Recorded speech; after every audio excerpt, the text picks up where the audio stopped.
It's the second game of the doubleheader here in Pindi Cricket Stadium with the Lahore Qalandars, and they are up against Islamabad United, who will be eyeing that top two spot. It's all about that those playoffs that we'll be talking about later on, so should be an interesting contest.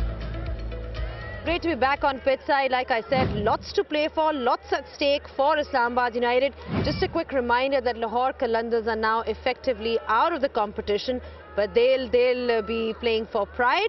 Shaheen Shah Afridi's men will be up against Shadab Khan's men, and this is what it looks like at this point of time. Multan Sultans are sitting pretty at the top, and they have qualified for the playoffs. Number 2, 3 and 4 are still in the mix. Eventually, I think all the sides will be looking to eye for that second spot, because that gives them another bite at the cherry. So interesting times ahead at the HPL PSL. We're all looking forward to it, and I'm sure the gentlemen in my studio tonight are also looking forward to it. Ian Bishop joins Ramiz Raja. Bish, for Islamabad United, lots to play for as opposed to Lahore Qalandars. Of course, there's the pride element, but for Islamabad United, it's really about, you know, trying to bring in their A game so that they can qualify for the playoffs and then gain some momentum and maybe perhaps, you know, come second in that league. Yes, absolutely. Good night to you. Good night to Ramiz. I love the green in the studio here tonight. Yours is particularly outstanding. And if Islamabad were to get the 2 points tonight, what it does is that it propels them up into second place by virtue of a better net run rate over Quetta Gladiators. So that is a huge incentive to bring their best game tonight. The other thing, though, with Lahore is we talk about pride. I found these very difficult games to play because some guys who are set in the team are a little down-spirited, but there are guys playing for contracts for next year, and that should be inspiration enough. There has to be some incentive. It's been very disappointing from Lahore Qalandars, Ramiz, overall their journey in this tournament. But like Bish said, there has to be something that they're playing for tonight. Yeah, clearly for next year's contracts also. I mean, you play every game for pride.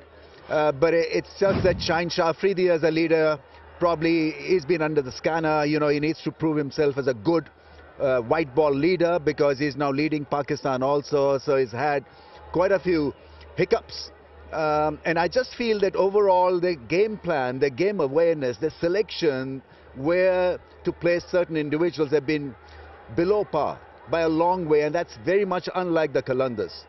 Well, just a couple of moments ago we had the toss, and Islamabad United, Shadab Khan won the toss and they elected to field first, which is no surprise really for Islamabad United, because they are a team historically that love chasing. They've got that batting firepower. You look at that batting lineup, Shadab Khan himself has been in fantastic form, which is fabulous to watch.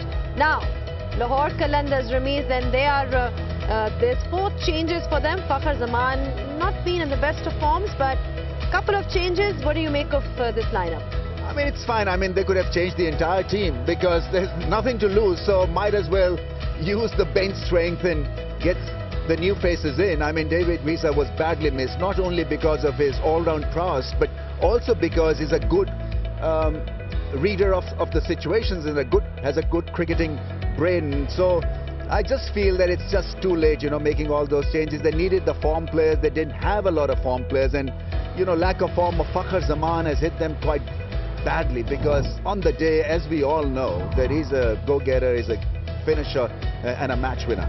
Well, speaking of form, Bish, Islamabad United have quite a few individuals who've been in form and they've gone unchanged. Yeah, and that's understandable. Alex Hales has been coming along quite nicely, but Colin Munro, even though he didn't get a lot last game, his form has picked up in the last 3 or 4 matches. And then Shadab has played 2 really critical knocks over the season. The guy who isn't getting as much praise would be Azam Khan, who has played 2 wonderful knocks, a half-century and a quick-fire 20 in the last game. Spotlight on Fahim Ashraf and Imad Wazim, because I think for senior players, they haven't really shouldered enough of the load this season performance-wise. One guy who's definitely shouldered a lot of responsibility from Islamabad United is Salman Ali Agha. I mean, he's been impressive with the bat and also has shown control with the ball, Ramiz. I think he's got a role to play in T20 cricket because like Shoaib Malik, for example, you can he can come handy for an over or two. He fields well, he bats well in the middle phase of the innings. And Pakistan need middle order batsmen. Come international cricket, it's a World Cup year, so I'm just hoping that he clicks and he's selected because he's got a lot to offer. We spoke about how Shadab Khan Bish was sort of struggling with confidence before the start of the HPL PSL. He didn't really have a great ILT20, but so far he's been quite effective, especially when you talk about his batting. He's been, coming up the order and scoring all those runs, so good for him. Yeah, he's put that role upon himself on a couple of times this season where he's come in as a spin hitter. Not that he does not dispatch pace either. So his batting has been powerful. At times it's been controlled, but more importantly, they've been sort of match-winning performances with the bat and then with the ball. Even with the bowling, if you look at his bowling, he was really struggling as a spinner, and maybe the runs that he is getting with the bat has given him some kind of confidence. Overall, looks like a much more sort of confident cricketer in this HPL PSL. I think he's fitter. He had injury issues, and I think he's, shown what kind of a cricketer he can be when he's 100%. He's an all-round strength for Pakistan. He bats well in crunch moments. He's got clarity in crunch moments, and that is what you need from a pro like him. I think his captaincy has improved also. He's always been a good reader of the game, but I just feel because he's fitter, he's offering a lot more as a cricketer. What about Shaheen Shah Afridi's captaincy? I mean, have you been impressed, or what do you make of it overall? Where has he been lacking as a leader?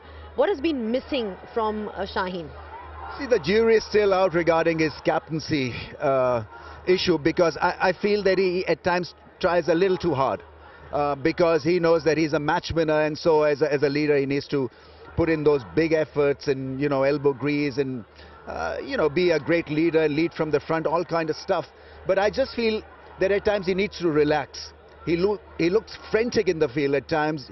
He tries hard, but I don't know whether there's a lot of scope for a captain in T20 cricket, because everyone has got to manage his own resources and own self, while there is value as a captain to overall arrange the talent and to use your resources well. But at the end of the day, he's at the mercy of the bowlers and the batters, and so far it's really not worked for him, especially here in this year's HPL PSL. All right, thank you so much for your thoughts, Rameez and Bish. You heard it from Rameez that Shaheen Shah Afridi, lots to reflect, perhaps still early days for him in his captaincy, but he'll be eyeing that win. The crowd is building up nicely. One thing I'll tell you about Pindi as a ground, the crowd never disappoints. We had a decent crowd in the day, and in the evening it's even better. So should be a fantastic contest. It's between Islamabad United and Lahore Qalandars, and we're all looking forward to it.